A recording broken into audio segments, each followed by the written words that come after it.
Ton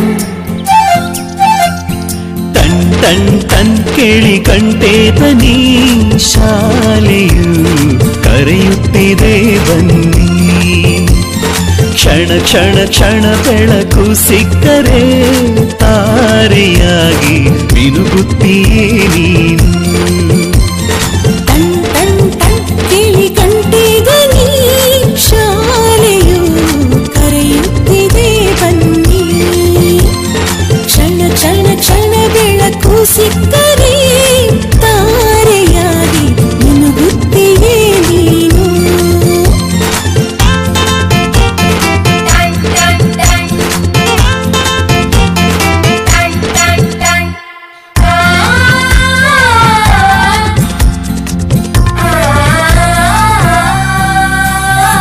copy ಮತ್ತು ಪುಸ್ತಕವೆಲ್ಲ ಶಾಲೆ ಕೊಡುವುದು, ಶಾಲೆ ಕೊಡುವುದು. ಸಮವಸ್ತ್ರ ಕೂಡ ನಿಮ್ಮ ಶಾಲೆ ಕೊಡುವುದು, ಶಾಲೆ ಕೊಡುವುದು.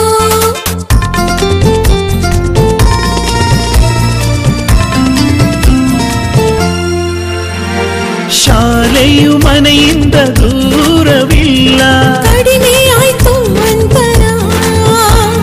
ತಲುಪುವೆ ಶಾಲೆಯ ಗೇಟಿನ ತನಕ. ತುಸುವೆ ನಡಿಗೆ ಸಾಕು.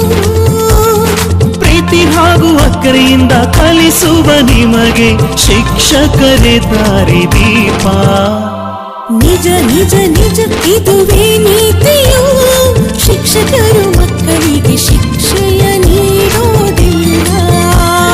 ಟನ್ ಟನ್ ಟನ್ ಕೇಳಿ ಗಂಟೆದನಿ ಶಾಲೆಯು ಕರೆಯುತ್ತಿದೆ ಬನ್ನಿ.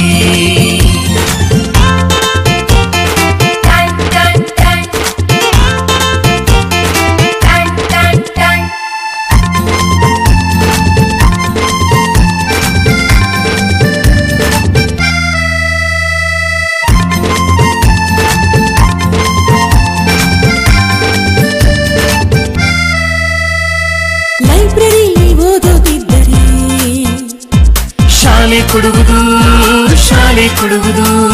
ಕ್ಷೀರಭಾಗ್ಯ ಬಿಸಿಯೂಟ.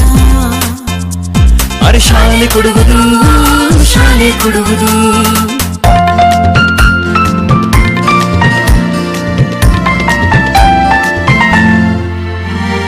ಪಾಠದ ಜೊತೆಗೆ ಆಟ ಕೂಡ ಮಕ್ಕಳೇ ನಿಮಗೆ ಇದೆ. ಹೆಣ್ಣು ಮಕ್ಕಳಿಗೆ ವಿಶೇಷ ಕಾಳಜಿ, ರಕ್ಷಣೆಯೂ ಇಲ್ಲಿದೆ. ಕಲಿತವರೆಲ್ಲ ಮುಂದೆ ಹೋಗುವರು, ಆಗ ಬಲವಾಗುವುದು ಭಾರತ. ಮನೆ ಮನೆಗೆ ಶಿಕ್ಷಣ ಪಸರಿಸಿದ